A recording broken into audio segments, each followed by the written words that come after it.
Hi friends, welcome to BHS family channel. మీ అందరి కోసం ఈరోజు రెసిపీ రసగుల్లా స్వీట్.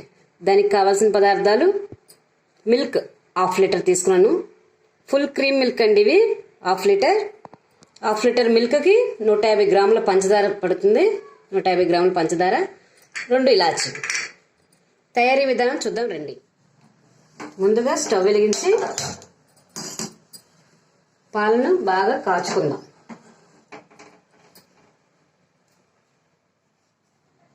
పాలు ఇలా మరిగిన తర్వాత స్టవ్ ఆఫ్ చేసేసుకుందామండి.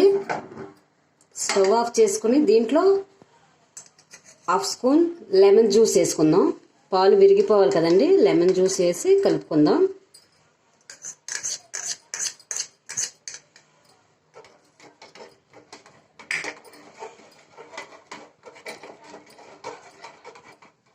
లెమన్ జ్యూస్ వేసిన తర్వాత పాలు ఈ విధంగా విరిగిపోతాయండి.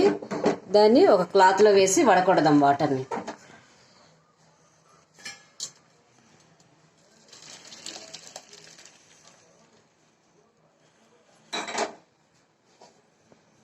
ఇలా వాటర్ మొత్తం పోయిందాకా ఉంచాలండి.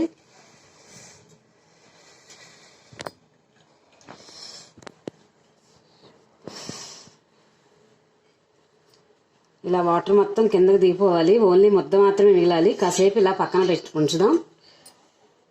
ఇలా ముద్ద వాటర్ అంతా దిగిపోయి ముద్ద మిగిలిన తర్వాత ఫ్రెష్ వాటర్ వేసుకొని మనం ఒకసారి దీన్ని ఇలా కడుక్కుందాం. లెమన్ జ్యూస్ వేసాం కదండి, అందుకే ఇలాగా స్టైన్ చేద్దాం దీన్ని.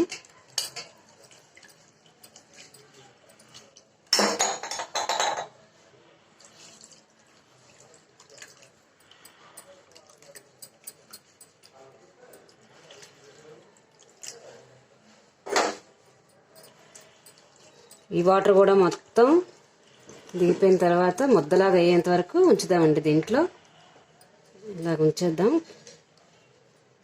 వాటర్ మొత్తం దిగిపోవాలి కిందకి.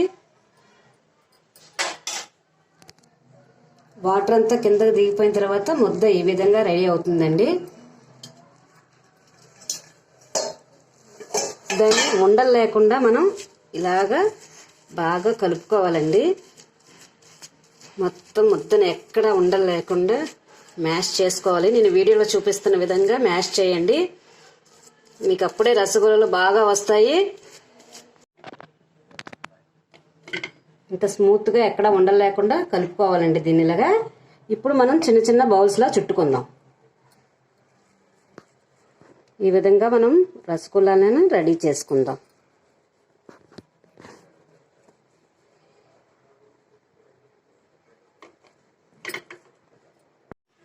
ఇలా ఉండలుగా తయారు చేసి పెట్టుకున్న తర్వాత మనం పంచదార పాకాన్ని పెట్టుకుందాం. అందులో స్టవ్ వెలిగించి గిన్నె పెట్టి దాంట్లో 150 గ్రాముల పంచదార తీసుకున్నాం కదండి, దీంట్లో వేసేద్దాం. ఎంత పంచదార తీసుకున్నామో అంత 2 ఇంతలు వాటర్ పోసుకుందాం.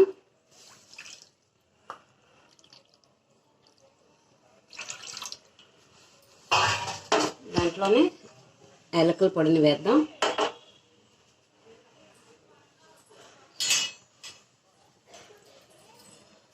పంచదార మొత్తం బాగా కరిగిపోవాలండి. ఇది మనం గులాబ్ జామున్ పాకం లాగానే పట్టుకోవాలి.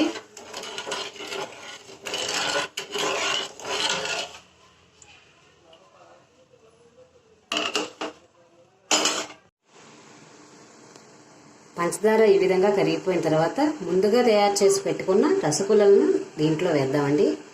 దీంట్లో వేసి ఒక 10 నిమిషాలు మనం ఈ పాకంలో ఈ రసగుల్లను ఉడకనివ్వాలి. చూడండి, నేను వీడియోలో చేసిన విధంగానే చేయండి. చాలా టేస్ట్గా ఉంటాయండి ఇలా చేస్తే. ఇలా 10 నిమిషాలు కుక్ చేద్దాం దీంట్లోనే. పంచదార పాకంలో రసగుల్లలు ఈ విధంగా పొంగుతాయండి. ఈ విధంగా పొంగిన తర్వాత స్టవ్ ఆఫ్ చేసేసుకుందాం. స్టవ్ ఆఫ్ చేసుకుని ఒక సర్వింగ్ బౌల్లోకి తీసుకుందాం. చూడండి, రసగుల్లాలు చాలా స్మూత్గా వచ్చాయి. ఇలాగే గనక ఈ ప్రాసెస్లోనే మీరు ఇంట్లో తయారు చేసుకుంటే స్వీట్ షాప్లో తయారు చేసిన విధంగానే ఉంటాయండి. మీరు కూడా తయారు చేసుకుని ఎలా వచ్చిందో నాకు కామెంట్ రూపంలో తెలియచేయండి. వీలైతే మా ఛానల్ లైక్ చేయండి, షేర్ చేయండి, సబ్స్క్రైబ్ చేయండి. Thank you for watching.